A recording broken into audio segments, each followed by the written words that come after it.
आपने एक इंटरव्यू किया अदाकारा मीरा से जिसपे आपने बेजा सवालात पूछे जो आपको नहीं पूछने चाहिए। मैडम मीरा मेरे घर आई, मेरे घर में 2 माफियां पड़ी हुई थी, जाते हुए एक माफी वो ले गई।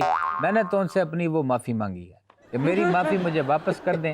सलीम भाई, आपने इंटरनेशनल बहुत परफॉर्म किया, खास करके अमेरिका में, तो वहाँ की जो पाकिस्तानी है उनकी कोई खास मोहब्बत है आपके साथ? मेरी ऑडियो कैसेट बड़ी मकबूल थी, मेरा लहजा बड़ा मकबूल था, तो लोग प्यार करते थे, बुलाते थे। अब पिछले 10 साल से नहीं बुला रहे।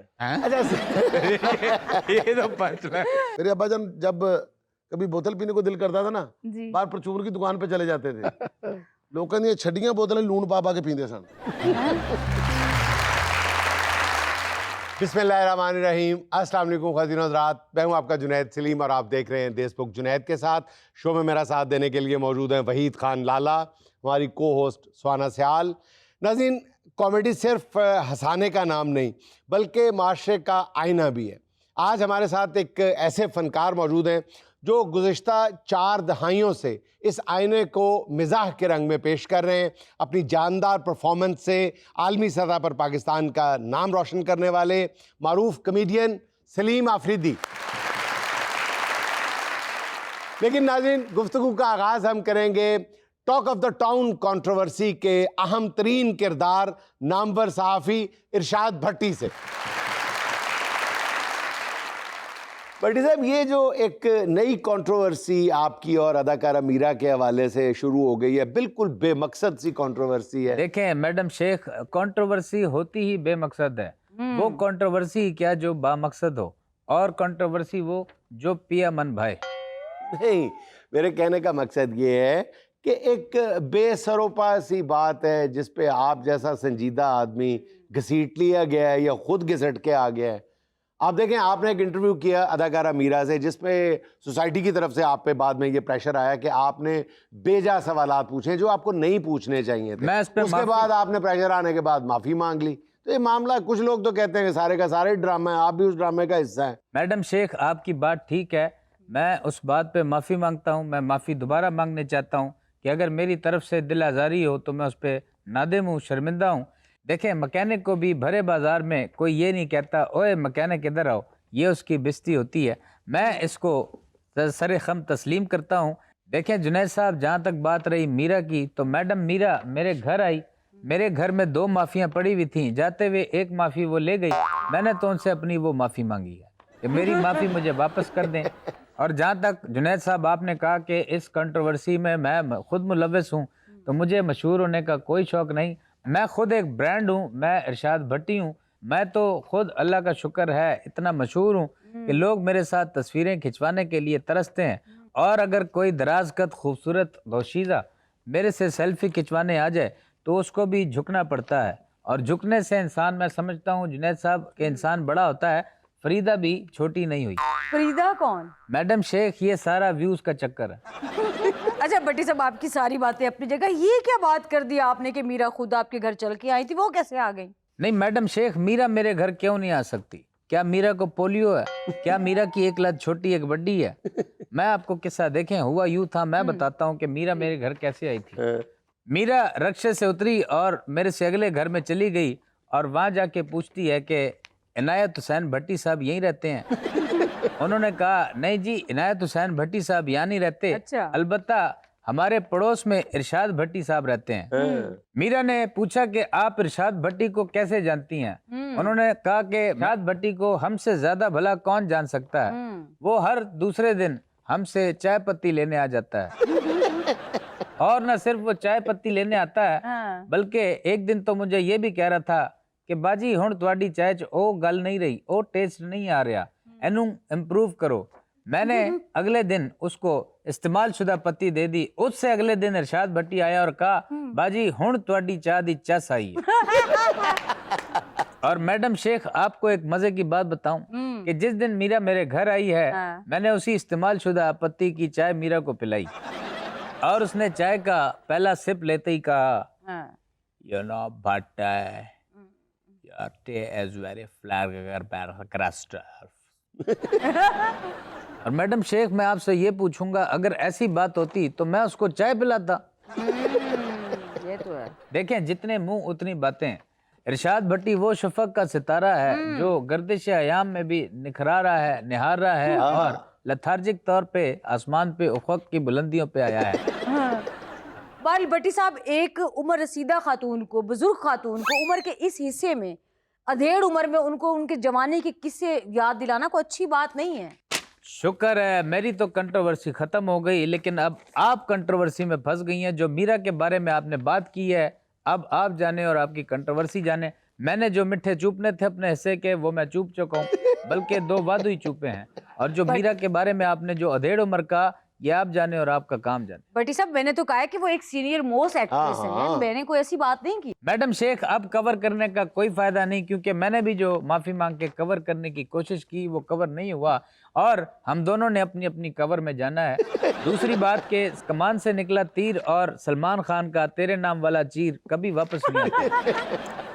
अच्छा, बाकी बातें बाद में होगी। आप ये बताएं कि आपने इतनी फंकी सी जैकेट पहनी हुई है। मैडम शेख, वो आजकल मैं डांस भी सीख रहा हूँ, क्योंकि मामलात जो वीला के हैं वो अब गले पड़ रहे हैं। आपको पता है कि कंट्रोवर्सियों पे कंट्रोवर्सी हो रही है। बहरहाल ये तो हमारी लाइफ का हिस्सा है। एक सहाफ़ी बहुत गम और गुस्से का इजहार सहता है, बहुत सारी तकालीफ सहता है, बहुत सारी मारें सहता है, धूप सहता है। चलो ठीक है, काफी कुछ सहता है। ये बताएं कि जब मीरा आपके घर तशरीफ लाई तो क्या बातें हुई? जब मीरा मैडम शेख मेरे घर आई तो मैंने मीरा को कहा कि आप सूखे पे बैठे हैं, मैं गिल्ले पे बैठता हूं। मीरा ने कहा ये क्या मजाक कर रहे हैं। मैंने कहा आप यहाँ बैठे हैं, मैं मेकअप करके आता हूँ। आपको मेकअप की क्या जरूरत है, आप वैसे ही इतने गुड लुकिंग है। मैडम शेख, यहाँ पे अब आप मेरा चेज़ा लगा रही हैं। मैडम शेख, उसके बाद मैंने मीरा जी को सारे सवाल पहले से बताए। अच्छा, रकम भी तय हो गई। मीरा जी को लिस्ट जब दिखाई तो मैंने उनसे पूछा क्या ये आपको कबूल है? हाँ। मीरा जी ने कहा हाँ मुझे कबूल है, कबूल है, कबूल है। अब देखें 3 दफा उन्होंने कबूल कर लिया, इसके बाद अब क्या बात रह जाती है। इंटरव्यू शुरू हुआ, लेकिन सवाल मीरा ने मुझसे किया कि भट्टी साहब मेरी फिल्म साइको के बारे में कुछ बताएं। मैंने कहा जी मीरा जी साइको आप हैं, आप बताएं। बस जुनैद साहब ये मैंने कहा और उसके बाद ये तनाज़ा शुरू हो गया। और जुनैद साहब इस तनाज़े के शुरू होते ही ये देखें कि यूट्यूब पे बैठ के जो यूट्यूबर तीसरी आलमी जंग शुरू करा रहे थे उनकी तोपों का रुख मेरी तरफ हो गया और इस तरह दुनिया बहुत बड़े खतरे से बच गई। बहरहाल भट्टी साहब, ये मीरा वाले एपिसोड में जो हुआ है ना, ये अच्छा नहीं हुआ। मैडम शेख, ऐसे तनाज़ात होते रहेंगे। अगर आपने इसका इयादा रोकना है तो कुछ स्टैट्स आपको पेश करता हूँ कि मौरूसी सियासत माशरे में फैली हुई जुल्म और जबर ज्यादती, अफराते ज़र में इजाफा और ग्रोथ रेट में कमी, तजावजात, हफ्ते में 3-3 छुट्टियां, गर्मियों की आमद के साथ साथ महंगी बर्फ, करप्शन के मगरमच्छ पे हाथ न डालना, दूध वाले के 40,000 रुपये देने हैं, गोश्त वाले के सॉरी ये मेरे स्टैट्स उधार के साथ मिक्स हो गए हैं, फिर कभी आपको सुनाऊंगा। यहाँ पे लेना एक छोटा सा वक्फा, हमारे साथ रहिए।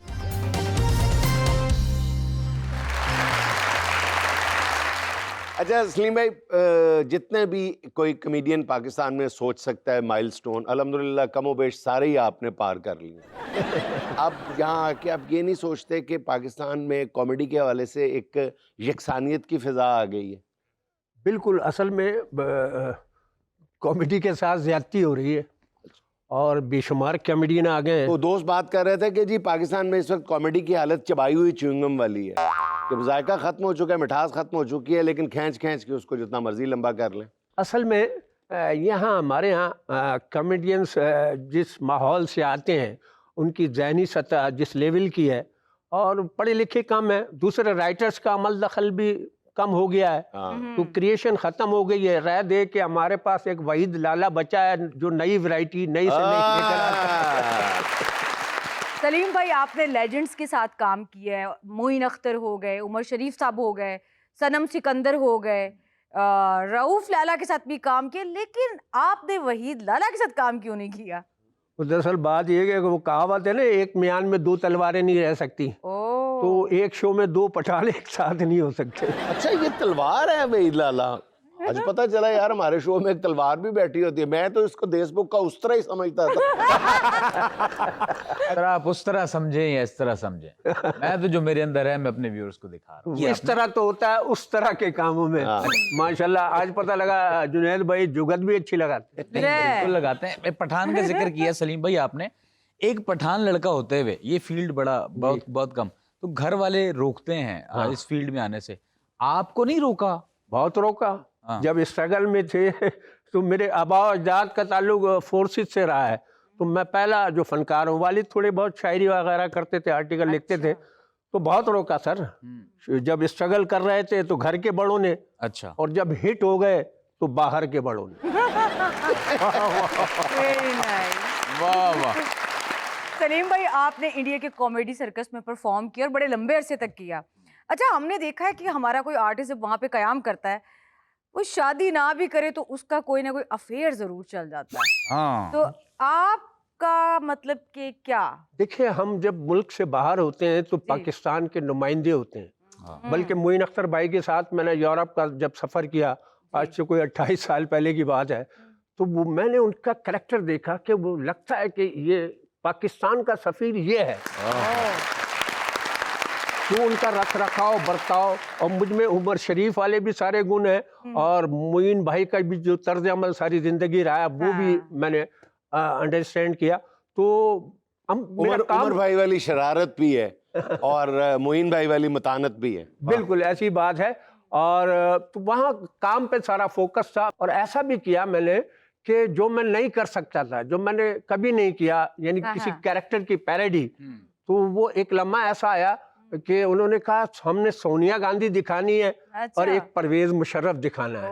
अब परवेज मुशर्रफ साहब उस वक्त हमारे यहाँ सदर भी थे और हाजिर सर्विस जनरल भी थे, तो बड़ा मुश्किल था, उनके राइटर से लिखा नहीं जा रहा था, और आपको वापस भी आना था। जी। तो उनके राइटर से लिखा नहीं जा रहा था। मैंने यार ये तो बड़ी मुश्किल सूरत हाल है। बहरहाल मैंने कहा राइटर बुला, उसने क्या लिखा है, तो मैंने सोनिया गांधी वहाँ बड़ी मुकद्दस थी, हुकूमत में थी, तो फिर मैंने माशाल्लाह वो लिखा। और मैंने अपने एक शागिर्द से पाकिस्तान फ़ोन करके, मेरी एक कैसेट चलती थी FMW 11, हाँ जी, वो बड़ी मकबूल थी एक दौर में, तो उसमें मैंने कई आर्टिस्ट इंट्रोड्यूस कराए। तो इसी तरह एक लड़का मुशर्रफ साहब की नकल करता था, उससे मैंने सीखी आवाज़, फिर मैंने गेटअप किया और फिर माशाल्लाह। अच्छा, वैसे मुशर्रफ के गेटअप की आपको जरूरत नहीं है, आप आधा किलो खमीरा गाओ ज़बान खा लें, वैसे ही आप बने बनाए मुशर्रफ लग रहे हैं। बिस्मिल्लाहिर्रहमानिर्रहीम। जैसा कि आप जानते हैं, अब मैं सदर नहीं हूँ, मगर अब भी डरता वरता किसी से नहीं हूँ। मैंने कमांडो ट्रेनिंग ली हुई है, 3 जंगें भी लड़ी है। अब आज अगर मैच कर रही है तो कुछ दांत तो हो नहीं जाएगी।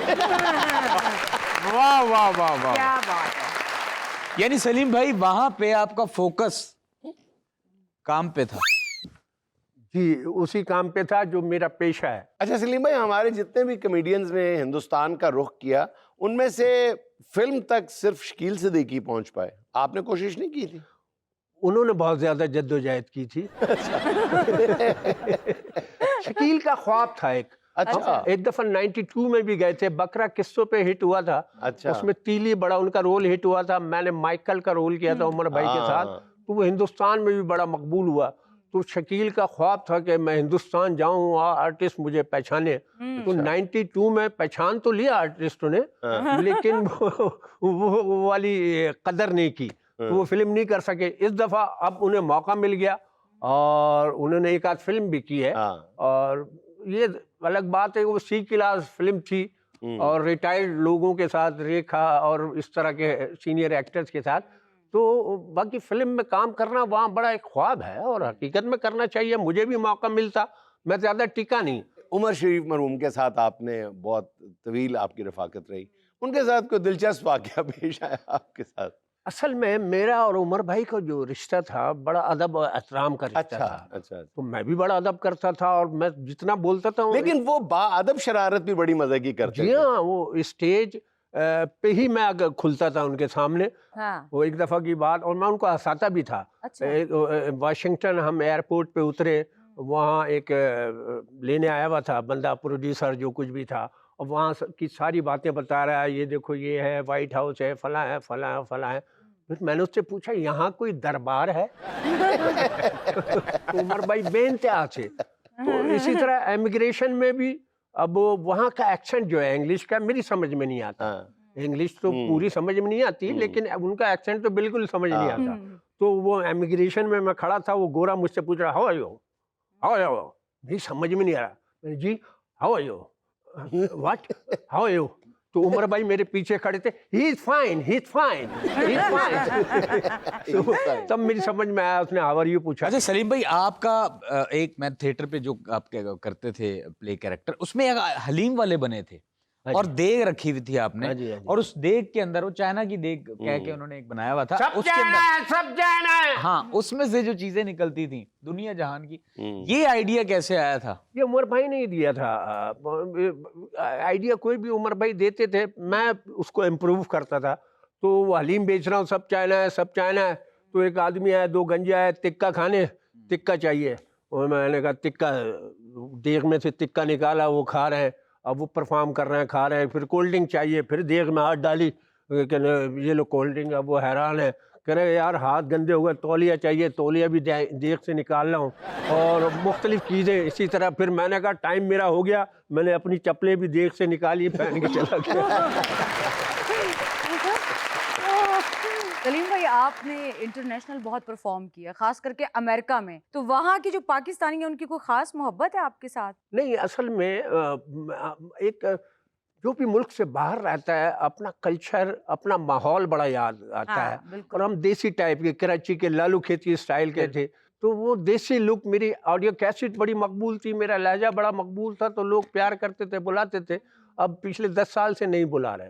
अच्छा ये तो पंच है। इसलिए मैं ये बताइएगा कि आमतौर पे कहा जाता है कि जुगत की जो थ्रो और पंच है वो जो पंजाबी में है वो उर्दू में नहीं है। आप इस बात से इत्तेफाक करते हैं? बिल्कुल, पंजाबी में बड़ी वेरिएशन है, और जो मानवियत जो है होती है पंजाबी लफ्जों में बहुत ज्यादा है। क्योंकि आप वही बात पंजाबी में कर रहे हैं, लेकिन उर्दू में कोई और मतलब निकल रहा है। तो इसलिए पंजाबी में जुगत के लिए वेरिएशन बहुत ज्यादा है, स्पेस बहुत ज्यादा है पंजाबी में। तो इस वजह से वो पंजाबी मुझे खुद पसंद है।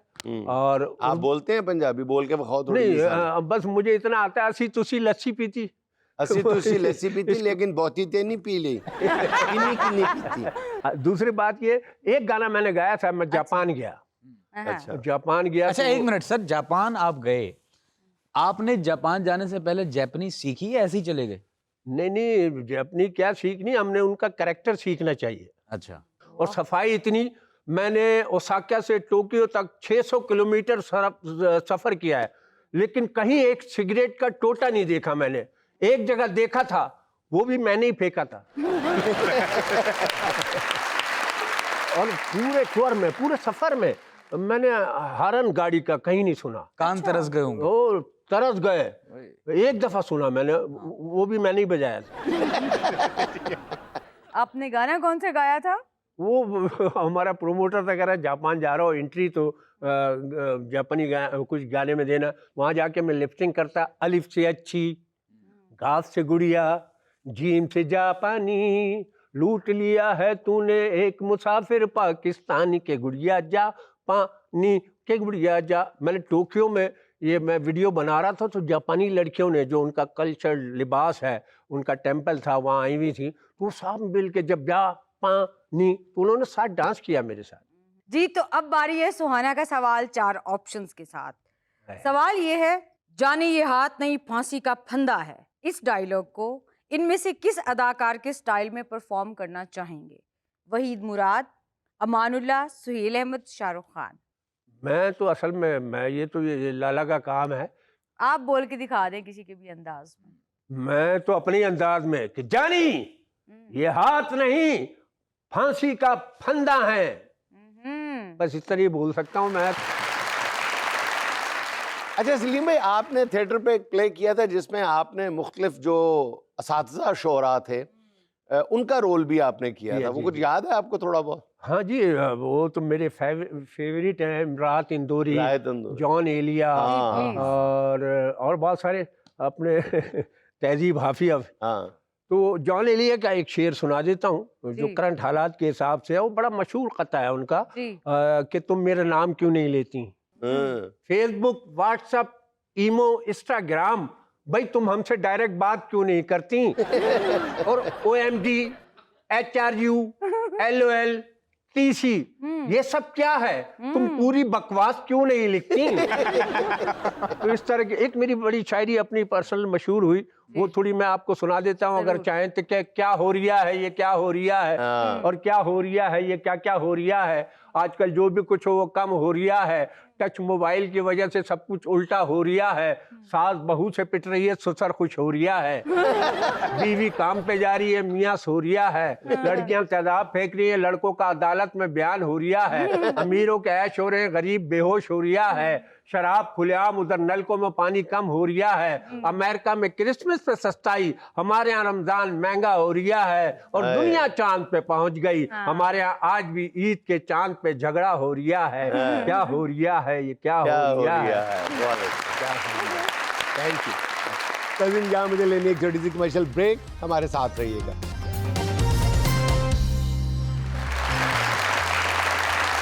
देश का माजी और उसमें मादूम होते हुए यानी कि खत्म होते हुए पेशे। सर आपने कभी भटियारन देखी है? दाने भूनने वाली जी। मैं फिलाडेल्फिया में पैदा हुआ हूँ। मेरा ख्याल है हमारे घर के इर्द गिर्द ही एक ही मोहल्ले में 4-5 भटियारनें काम करती थी। क्यों, आपने घर मकई के खेत में ले लिया था? नहीं वाकई। अच्छा। और वाकई भटियारन, आज आपने अच्छा ये याद दिलाया है, उसे बहुत यादें जुड़ी हुई हैं उस पेशे से। लेकिन अब ये नजर नहीं आते लोग, बिल्कुल गायब हो गए हैं। नहीं, बिल्कुल गायब नहीं। जब भी आप माजी के पेशों का जिक्र करेंगे ना, जो मादूम हो गए हैं या मादूम होते जा रहे हैं, इसीलिए हम कहते हैं मादूम होने वाले नहीं, मादूम हो रहे। अब अक्सर जगह पे आपको, आप छोटी तहसीलों में, गांव में चले जाएं तो आपको भटियारने लगेंगे, नजर आएंगी। लेकिन शहरों में बिल्कुल ही नजर नहीं आए। हाँ, शहरों वो में- तादाद शहरों में नहीं तो ना, आप रोटियां लगाने वाली नहीं रही, उसको हाँ। चीरन कहते थे। दाई ये की दोनों तंदूर फर्क कहाँ होते थे। और एक माई जो है वो आमतौर पे चीरन भी होती थी, रोटियां भी लगाती थी दोपहर के और रात के वक्त, और दरमियान में शाम के वक्त वो भटियारन बन जाती थी, सिर्फ दाने भूनती थी। हाँ। एक तरफ तंदूर होता था, एक तरफ भट्टी होती थी। सर वैसे ये पेशा अब खत्म हो गया है, नजर नहीं आते ये लोग। नहीं लाला, खत्म कहाँ हुआ है, अब वो मोबाइल हो गया, रेडी के ऊपर वो दाने भून रहे होते हैं, मकई भून रहे होते हैं, चने भुने में मिल रहे उसका होते हैं। मुख्तलिफ मजा था, लेकिन वो जो भट्टी पे बैठ के भट्टी पे, उसमें ये होता था कि जो मासी होती थी, हाँ। वो जो भटियारन होती थी, उसके पास अपने भी मुख्तलिफ किस्म के चने, गंदुम भी बनवा के लोग खाते थे, चावल, ये और भी पुलियां मुख्तलिफ बनवा अजनास होती थी जो वो भून के देती थी। अपने पास भी होती थी, और लोग घरों से भी अगर लेके जाते थे तो वो बुनवाई लेती थी। हाँ, बुनवाई बुनवाई लेती थी, या बीच में से पहाड़ा भी लेती थी, यानी हाँ। थोड़ा सा हिस्सा ले लेती हिस्सा थी। लेती थी। सर ये मॉडर्न पॉपकॉर्न तो अब आए हैं ना, जो हमारे वहाँ जंग में वहाँ पे जो भटियारन होती थी ना, वो पहले मकई के दाने डालती थी, उसको गर्म करके जब वो उसके ऊपर वो ना गड़वी फेरती थी, हाँ। और एकदम वो ऐसे ब्लास्ट करके निकलते थे, हाँ। पॉपकॉर्न जिसे फुल्ले कहते थे। और फिर एक और इनोवेशन उसमें ये थी कि जो अगर वो पॉपकॉर्न नहीं बनते थे, खाली मकई होती थी, हाँ। या और थोड़ी सी गंदम भी बीच में डालते थे, साथ गुड़ की पेसियां उनके और पीसेस करके डाल देती थी, और वो तो बहुत बड़ा मजे की एक मिठाई बन हाँ। जाती थी। बड़ी मजे की होती थी, इसमें कोई शक नहीं है। और सबसे मजे की जो चीज है ना, वो वहां से उठने वाली खुशबू होती थी अजनास की। यस। तेनू देया हंजुआं दा पहाड़ा, नी पीड़ां दा परागा भुन दे पट्टी वालीए। वाह वाह वाह। अच्छा, छड़ियां जमा करके उसने अपना चम्मच बनाया होता था कढ़ाई में ऐसे करके फेरने के लिए, और ऐसे वो बुनाई करती थी। अच्छा, वो मतलब कढ़ाई में नमक होता था या रेत होती थी?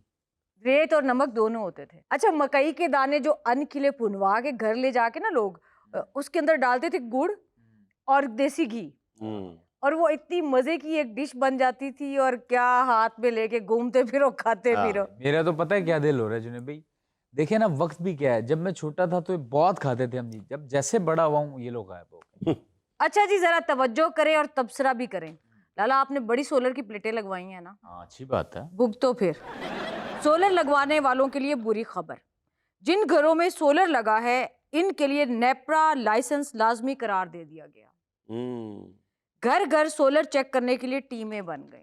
हुकूमत जिस तरह आए रोज मुख्तलिफ हीले बहानों से सोलर को डिस्करेज करना चाहती है ना, डोमेस्टिक लेवल पे भी, कमर्शियल लेवल पे भी, मेरा ख्याल है कि ये हीले बहाने छोड़ के साफ साफ ऐलान कर देना चाहिए कि नो मोर सोलर, और पुराने सोलर भी उखाड़ फेंके, पाबंदी है आज से, सीधी सीधी बात करें। सही बात। कभी ये कभी वो।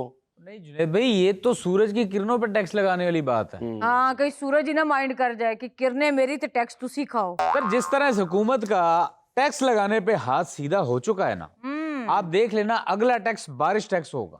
जितनी बारिश ज्यादा होगी उतना टैक्स ज्यादा होगा। और जुनैद साहब, आपको मजाक की सूझ रही है? यहाँ टैक्स पे टैक्स लग के गरीब आवाम मर रही है। सर, ये सूरज पे तो टैक्स लग रहा है ना, अगली कमन चांद पे होगी कि चांद की चांदनी का भी टैक्स दो भाई। चांद और उसकी चांदनी पे जितने शेर कहे गए हैं, सारे शायरों को टैक्स लगेंगे। सर, गाने कितने लिखे गए हैं, उन सिंगर्स का सोचें। और वो जो बात बात पे महबूबा को चांद से तशबीह देते हैं ना, वो तो बाज आएंगे। और जो चांद तोड़कर लाने के वादे करते थे वो। और जो चांद से रोशन चेहरे थे वो। सर, जब गवर्नमेंट ने ये टैक्स वसूल करना शुरू कर देना है ना, उसके बाद इन्होंने शर्मिंदा तो नहीं होना, बल्कि इन्होंने कहना है कि आज हम आवाम को रिलीफ दे रहे हैं 4 घंटे का, 5 घंटे का। क्यों? क्योंकि मौसम अबर आलूद था और आवाम ने इस रिलीफ पे तालियां भी बजाना शुरू कर देनी है। बाय द वे, मुझे ये बताएं सुहाना, आपने सोलर लगवाया हुआ? नहीं, अभी घर पे तो नहीं लगवाया हुआ, लेकिन ज़राअत के लिए मेरे अब्बे ने ढेरों ढेर सोलर लगवाया, बल्कि सूरज नु नेड़े ही पैंदा है। वो सूरज ने कई दफा कहा है कि यार इन्हें पैनल लवान दी की लोड सी, मेरे को शॉपर च ले जाया करो। सही उनको बात छोड़ें, है। आप बताएं, आपने भी लगवाया? मैंने तो घर पे भी लगवाया हुआ। बस फिर ये गाना आप लोगों के लिए बनाया गया है। टैक्स लगने लगा टिचिक टिचिक टिक, तू है फंसने लगा टिचिक टिचिक टिक, क्यों सोलर लगाया है, रेट बिजली के यूनिट का भी बढ़ाया है। अच्छा जी, आज की वायरल वीडियो देख के सर आपको अपना बचपन याद आ जाएगा। उनका तो भी चल रहा है ना, देखें। नहीं, मैं उसी वीडियो में से अभी आया हूँ होके। इसमें कोई शक नहीं है, लग रहा है अभी तुम्हें फील आएगी। देखो। अच्छा, ये उस्ताद जी करतब सिखा रहे हैं आगे वाले। अच्छा गेम ये लग रहा है। शागिर्द साहब की बारी आई है करने की। हाँ जी। ओ तेरी कैसी थे, वो पीछे वाले ने उसकी टांगे पकड़ ली है। कर ली। ओए होए। तुम्हारा दिखाना यार। सर, ये बेचारा वो देखे, ये तो सिखा रहा है, हाँ, ये शागिर्द साहब है। हाँ। ये सीख गया है। ये सीख है। सर, ये तो खेल में सरासर धोखा है। हाँ। अच्छा, वैसे गौर किया जाए तो हमारे साथ भी ऐसा ही होता है कि कोई आके हमें तरक्की करने का तरीका बताता है, हाँ। और जब तरक्की करने लगते हैं तो कोई आगे टांगे खींचता है। टांगे खींच देते, सही बात। सर, आज हमारी महफिल में बहुत ही यंग टैलेंट मौजूद है, अब्दुल रहमान नासिर, और बड़ी ही खूबसूरत आवाज है इनकी। आहा। आइए सुनते हैं जी। जी, मैं एयर नासिर हूँ और मेहदी हसन साहब की गज़ल दुनिया किसी के प्यार में जन्नत से कम नहीं आज आपकी नज़र करना चाहूँगा। बुलबुल ने गुल से, गुल ने बहारों से कह दिया,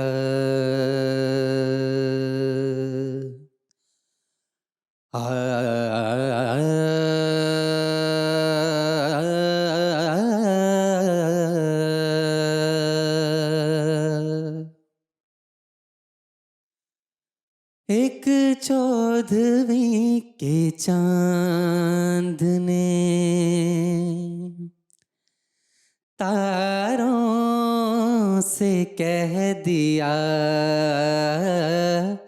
दुनिया किसी के प्यार में जन्नत से कम नहीं, दुनिया किसी के प्यार में जन्नत से कम नहीं, एक दिलरुबा है दिल में जो हूरों से कम नहीं, दुनिया किसी के प्यार में। तुम बादशाह हुस्न हो, हुस्ने जहान हो, तुम बादशाह हुस्न हो, हुस्ने जहान हो, जाने वफा हो और मोहब्बत की शान हो, जाने वफा हो और मोहब्बत की शान हो, जलवे तुम्हारे हुस्न के तारों से कम नहीं, दुनिया किसी के प्यार में जन्नत से कम नहीं,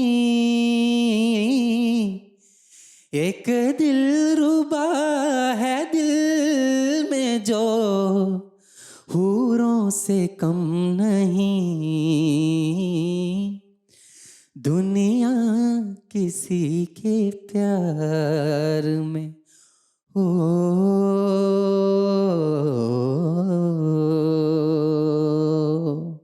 थैंक यू। नाज़रीन, एक छोटा सा वक्फा, हाजिर होते हैं चंद लम्हों बाद।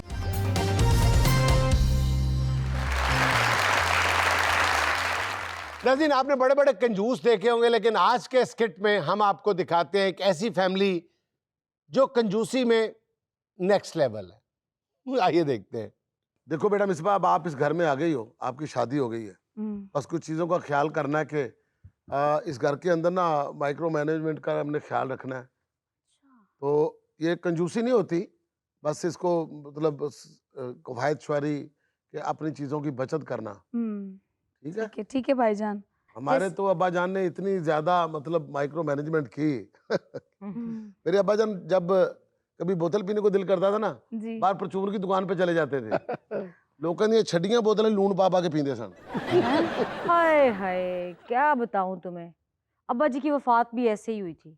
एक दफा उनके लिए बोतल मंगा ली हमने, बस अब्बा जी को पता चला कि 8 रुपया खर्च दिए, अब्बा जी को हार्ट अटैक हो गया, उनकी डेथ हो गई। मरदे पता की क्या कहने, बोतल मेरे नाल दफनाना। ਅਸੀਂ ਕਿਹਾ ਅੱਬਾ ਜੀ ਤੁਹਾਡੇ ਨਾਲ ਬੋਤਲ ਕਿਉਂ ਦਫਨਾਈਏ? ਕਹਿੰਦੇ ਪੁੱਤਰ ਜਦੋਂ ਹਿਸਾਬ ਲੈਣ ਆਣਗੇ ਮੈਨੂੰ ਕਹਾਂਗਾ ਮੈਨੂੰ ਤੇ ਪਹਿਲੇ ਬੋਤਲ ਲੱਗੀ। ਅਸਲ 'ਚ ਸਾਡੇ ਅੱਬਾ ਜੀ ਦੀ ਡੈਥ ਇੰਜ ਨਹੀਂ ਸੀ ਹੋਈ, ਉਹਦੇ ਜਦੋਂ ਲੂਣ ਪਾਇਆ ਉਬਲ ਕੇ ਸਾਰੀ ਡੇਗ ਪਈ ਨਾ, ਉਹਦੀ ਵਜ੍ਹਾ ਤੋਂ ਕਿ ਜ਼ਾਇਆ ਹੋ ਗਈ। ਅੱਛਾ, ਸਾਡੇ ਘਰ ਤੇ ਇੰਨੀ ਮਾਈਕਰੋ ਮੈਨੇਜਮੈਂਟ ਹੈ ਕਿ ਅਸੀਂ ਤਾਂ ਮਾਈਕ੍ਰੋਵੇਵ ਨਹੀਂ ਲਿਆ। ਅਸੀਂ ਕਿ ਜਦੋਂ ਸਾਡੇ ਕੋਲ ਮਾਈਕਰੋ ਹੈ ਜੋ ਇੱਕ चीज होनी चाहिए, या मैनेजमेंट होनी चाहिए या व्यू होना चाहिए। 10 साल हो गए मुझे ब्याह के इस घर में आए हुए, लेकिन अल्लाह माफ करे मैंने आज तक एक चूंटी के मुंह में दाना नहीं देखा जो यहाँ से लेके इस घर से बाहर चली जाए। तुमने चूंटी के मुंह में नहीं देखा, हमने अपने डब्बे में नहीं देखा। असली अपना डब्बा चुकी है तो नाल दिन घर चाहती पहनती, फिर दाना कुछ नहीं नजर आता।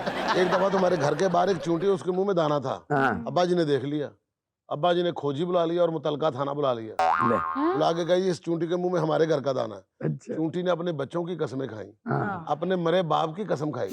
उसने कहा ये हमसायों का है, ये आपका है ही नहीं है।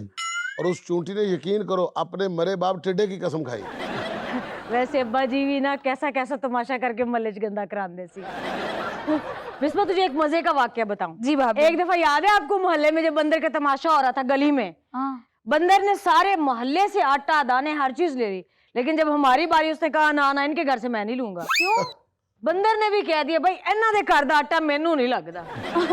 वो तो जानवर सी, साडे घर ते फकीर आके कुंडी खड़का के कहंदा सी बाजी आटा ले जाओ, अल्लाह दे नाम ते आटा ले जाओ। और आपको पता है मिसबा जी, जैसे ही मर्दमशुमारी वाले कांटा नहीं मार के जाते, फकीर हमारे घर के आगे से गुजरते थे तो कांटा मार देते।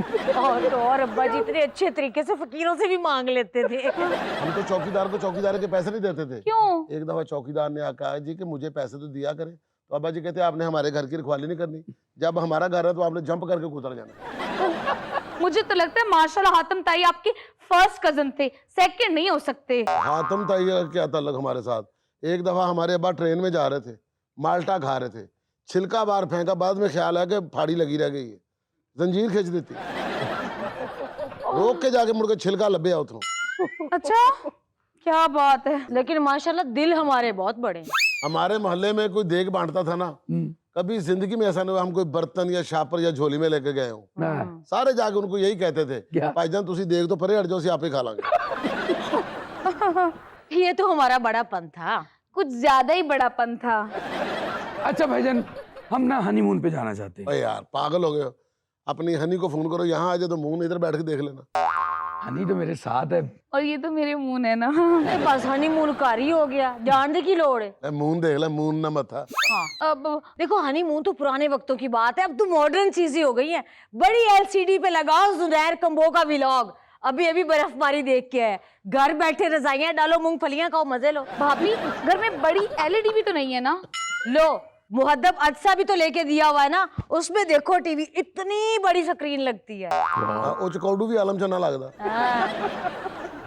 अच्छा भाभी, मेरी नई नई शादी हुई तो मैं चाहती दोस्तों की दावत रख लूं। ना चलो ना उनकी ना, मेरे- दावत ना रखो, दावत खाने जाओ। हाँ उनको हमें भी बोलो आप लेके- लोगों की दावत रखे। और 5 साल ठहर जाओ, आप अपनी दावत ना रखना, आप अपना उर्स रखना। हाँ किसी भी दरबार में चले जाना, वहां जाके ना देखोगे मुंह पे करवा देना कि बेटा ये हमारी तरफ से है। भाईजान, वो एक्चुअली मेरी सारी दोस्तें चाह रही थी कि मेरी शादी की फोटोज और वीडियो घर देखने आए। पागल हो गई हो, वीडियो बन गई है, जी तस्वीरें बन गई हैं। हाँ जी। जहां पर बनी है ना, जिसके पास पड़ी है, कोई जरूरत नहीं उसको पैसे देकर वहां से तस्वीरें उठाने की। हाँ अपने दोस्तों को ले जाओ, जाके उधर जाके दिखा के सबको, और फिर फोन करके क्या तो साड़ियां डिलीट कर दे। लेकिन वो पैसे मांग रहा था ना, उसके पैसे रहते फिर हैं। जो तो साड़ियां डिलीट ही हो गई तो पैसे कहाँ दे? जब मेरी शादी हुई थी ना, हाँ जी। हमने मूवी मेकर को पैसे नहीं थे दिए, तंग आके बेचारा खुद ही मूवी दे गया। और तो और हम तो किराए पे वीसीआर नहीं लाए, हमने शादी की वीडियो केबल पे चलवा दी थी। जब मेरी सास फौत हुई थी ना, उसकी रजाई में से 1 करोड़ की चवानियां ठानियां निकली थी। ये घर उन्हीं चवानियों ठानियों का बना हुआ है। और नानी ने करोड़ मरोड़ के बीच पैसे देते सनो दे। भाभी, आपने जो मेरा कॉस्मेटिक बैग बनाया था ना, उसमें शैम्पू, कंडीशनर, साबुन और कुछ चीजें थी ही नहीं। बेटा चुंडी सर्फ की लो, सर में डालो, शैम्पू कंडीशनर दोनों का काम करेगा, कपड़े भी धुल जाएंगे। इसलिए जा आपके बालों के ये हालात हुए पड़े हैं। थोड़ा जिहा मिठा सोडा लै, ਉਹਦੇ ਨਾਲ ਦੰਦ ਸਾਫ਼ ਕਰ ਪੁੱਤਰ, ਤੈਨੂੰ ਮਜ਼ਾ ਆ ਜਾਏਗਾ। ਦੰਦ ਇਸ ਤਰ੍ਹਾਂ ਚਮਕਣਗੇ, ਡੈਂਟੋਨਿਕ ਵਾਲੀ ਕੁੜੀ ਸ਼ਰਮਿੰਦੀ ਹੋ ਜਾਏਗੀ ਤੇਰੇ ਕੋਲੋਂ। ਕੱਲ ਜੋ ਕਾਰਟੂਨ ਆ ਕੇ ਤੇਰੇ ਬੰਦੇ 'ਚ ਵੱਜਿਆ ਕਰੇਗਾ, ਆ ਕੇ ਤੇਰੇ ਵੱਲ ਵੇਖ ਕੇ ਕਰੇਗਾ ਕੀ ਕੀ ਕੀ ਕੀ ਕੀ। हमारे घर में तो साबुन तब आता है जब साबुन लगाते लगाते एकदम गायब हो जाता है, फिर उसके बाद नए साबुन की सेरेमनी होती है, इफ्तिताई तकरीब होती है, फिर साबुन आता है। मैं 45 मिनट च नहाना, मैं नहा तो मैं 10 मिनट च लैना, बाकी सारे मिनट ਜਿਹੜੇ ਨੇ ਸਾਬਣ ਦੀ ਚਿੱਪਰ ਨੂੰ ਫੜਦਿਆਂ ਲੱਗ ਜਾਂਦੇ ਨੇ ਇੰਜ। अच्छा, आपकी माइक्रो मैनेजमेंट बहुत ही कमाल है। ਸਾਡਾ ਦੇਖਰ ਹੀ ਸਾਬਣ ਡੇਕ ਕੇ ਨਾਲੀ ਚੋਂ ਨਾਲ ਦੇ ਘਰ ਚਲਾ ਗਿਆ, और सीधी जाके वो रौला पाया सी, और अद्धा उन्होंने भी चुक लिया फिर। अल्लाह जंतों में घर करे मेरी वालदा। एक दफा उन्होंने कंबल धोना था, वो ऊँट के मुंह से झाग निकाल के कंबल धोना शुरू कर दिया ना। काफी देर होगी गप्पे शप्पे लगाते, कोई चाय शाय बना लें भाभी। हाँ जरूर जरूर, नहीं नहीं देखो ना, मुन्नी ने पहली दफा कहा कि चाय बनाते हैं। बेटा चाय जो है ना, जी ये मैदा खराब करती है, जिगर खराब करती है, यूरिक एसिड होता है, इससे बड़ी बीमारियां फैलती हैं। कावा जो है ना, ये बड़ी आला चीज है, कावा पीना चाहिए बंदे को। और कावा भी उसके अंदर कोई मतलब कोई अपना टी बैग या अपना कोई पत्ती वत्ती नहीं डालनी चाहिए। पानी को 6-7 उबाले देके गरम गरम पी जाओ, इससे अच्छा कावा ही कोई नहीं होता। आहा, इतना स्वाद आता है पीने का, क्या बताऊं। हाँ। आज तुम भी ट्राई करो। भाईजान, चाय की बजाय खाली कहवे से मुझे ऐसी जलन होने लग जाती है। मैं तुम्हें साथ 2 लौंग और दालचीनी भी दूंगी। पागल होगी तू, इतना बड़ा खर्चा करेंगी, 2 दालचीनी के दाने दे नाल सौंफ लौंग पावा, एडी लुट पई कर जे, सीधी सीधी चाय पिया दे ओनू। चल कावे तू बात, तू बर्फ वाला पानी पी ली। पता है भाभी, मेरी बहुत ख्वाहिश थी मैं किसी बड़े से घर में जाऊं, और यहाँ पे आके मेरी वो ख्वाहिश पूरी हो गई। ਇਹਦਾ मतलब ਇਹਦਾ ਤਾਂ ਸਾਡੇ ਤੋਂ ਵੀ ਬਹੁਤਾ ਬੇੜਾ ਗਰਕ ਸੀ। काजिन, ये था आज का देशमुख। चलते चलते आज की छोटी सी बात ये कि स्कूल से लेकर इलाज तक सबको प्राइवेट पे भरोसा है, लेकिन जब बात दामाद की आती है तो सबको सरकारी जॉब वाला चाहिए। नाज़रीन, खुश रहें, खुश रखें। आपसे मुलाकात होगी इंशाल्लाह कल। अल्लाह।